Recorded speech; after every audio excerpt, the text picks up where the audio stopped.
Hey guys, how's it going? Jujubear here. Welcome back to the channel. And welcome to another battle in Total War Rome 2. Where we are playing as the Carthaginians and my opponent over here is playing as the Macedonians. So pretty much straight off the bat, like I know I've got the better faction. And I think I've probably got the better army pick, to be honest. I'll let you guys decide. We've got Peltas, Rhodian Slingers, a couple of these foot companions, very expensive pike units, so 3 of them.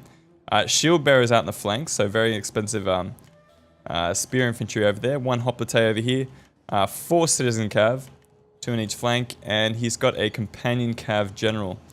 So lots of very expensive units on the field for my opponent. We'll see if I can break them down using my army. Now the tools that I brought with me today are going to be a bit of a sword rush with some very powerful flanks here. So in the in my sword line, I've got what have I got? Sam Knight, Noble, Sam Knight, Noble, Sam Knight. And up the back I've got Libyan infantry for covering on the flanks. I've also got these late Libyan hoplites on the flanks and a mercenary Scutari cav on the flanks as well. So I've also got Noble cav strategically placed in my lines, and I've also got mercenary Iberian cav. So what I was hoping to do, this was a pretty interesting idea actually. I was kind of trying to do a bit of a pile driver maneuver where, you know, my enemy line is like this. I'm using my strongest troops in these kind of vicinities. So you can see that I've got mercenary noble fighters, also noble cav, and a mercenary Iberian cav. What I'm hoping to do is break up the enemy formation in these positions and get a quick win, and then drive through here with my my Iberian cav and hopefully take out enemy skirmishes. So when I saw what I was faced up against here, it kind of, my plan fell to shit. Just because I was playing as Macedon. I probably should have known, to be honest, that plan probably wouldn't have been an option playing as the Macedonians, because they more than likely will bring pikes or hoplites. Anyway, so my opponent does something questionable straight off the bat. He's going to replace his citizen cav right out in the flanks with no support in diamond formation. So I was like, yeah, alright, that's cool with me. Just going to put in fast forward here. So what I thought I'd do is rush this flank, take out these citizen cav, get a quick and easy win, and then move on to the rest of his body, of his army. Now you can see I'm using my Iberian cav to try and, like, you know, close this gap. I managed to catch one of these guys unawares, and I'm going to throw in my noble cav and bring some Scutari cav around the back here. So just hoping to finish off these citizen cav fairly quickly. He does have another citizen cav coming in here, but I mean, diamond formation is going to do hardly anything for him. And I have pretty much lost 1 Iberian cav, but I don't know if I would have had like such a great use for it in this battle up against this kind of army. So anyway, here's my noble cav getting hit by Rhodian slinger fire, doing a really great job with my micro here, getting shot in the back no less. So they're probably not going to last too long. Gonna get a nice charge into these citizen cav. Hopefully get me a couple of kills. What I'm hoping to do is finish off this little engagement very quickly before he can reinforce with these hoplites. So he should have been doing this straight off the bat. As soon as he saw an engagement happening over here, he should have been pouring, you know, troops around here just to help out. But it looks like I've got the better of this engagement. I have lost 1 Iberian cav, but pretty much all my other cav are sitting pretty strong at the moment.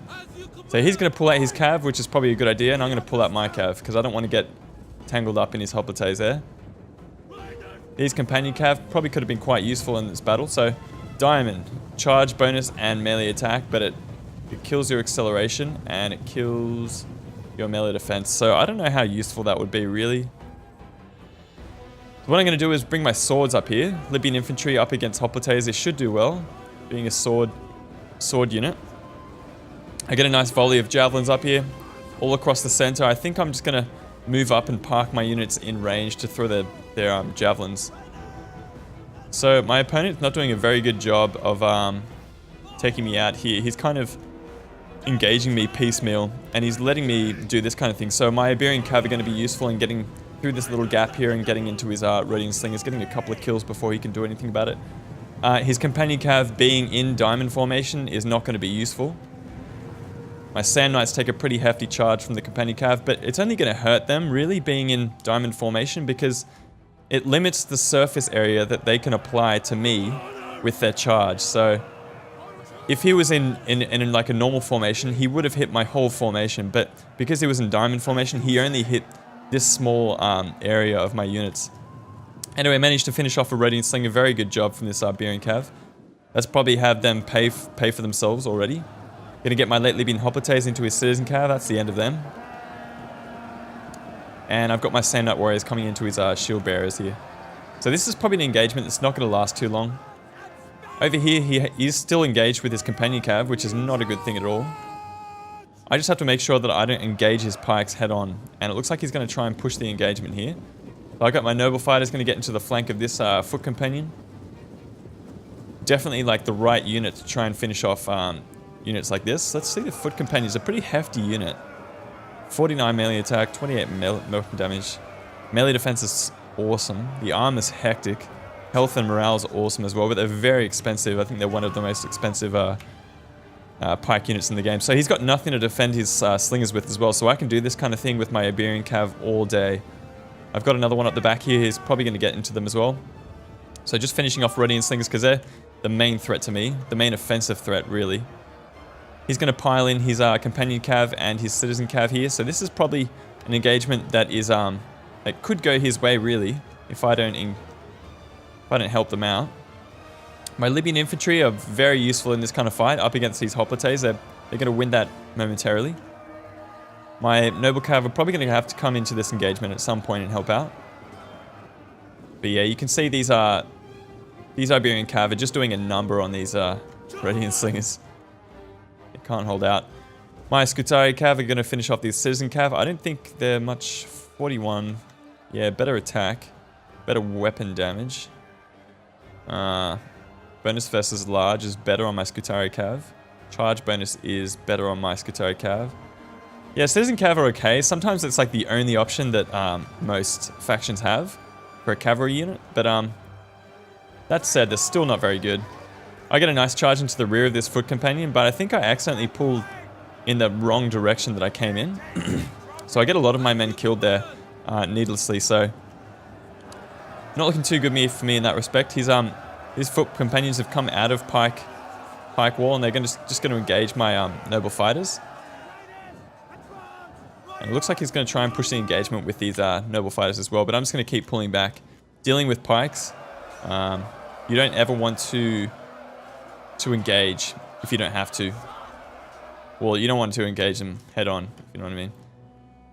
So at this point, the companion cav have been pulled down. What he really should be doing with his shock cav is cycling in and out and take them out of diamond formation. Jesus. Like, I don't think I've ever used diamond formation. The only time I'll ever use diamond formation is when I've got a melee cav that's charging into shock cav.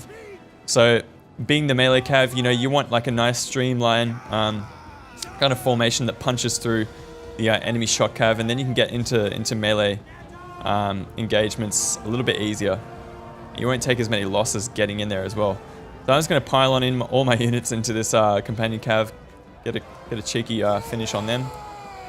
Sand Knight Warriors holding up very well against these Shield Bearers. I don't know if they would win that engagement, but I'm going to get a nice rear charge into these Shield Bearers with my Noble Cav. So Noble Cav are okay, they're good. I really like Shock Cavalry, but I don't know if they were, in terms of other factions, you know, they're not the best in the game. You got stuff like Companion Cav and that kind of thing, that while they might be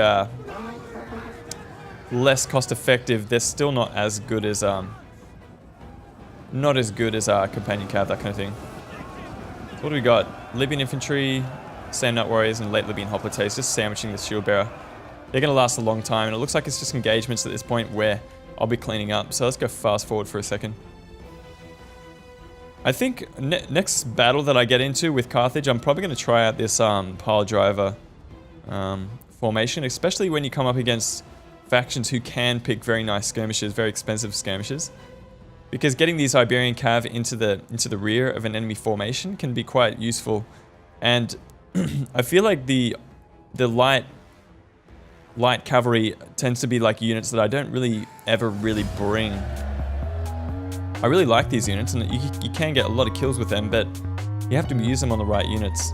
And I don't know, I feel like that formation and that army setup seem to be the right situation for them to be most effective. But yeah, all across the board, noble fighters, not really. My sword infantry was kind of rendered a little bit useless due to his pikes. They did get kills actually.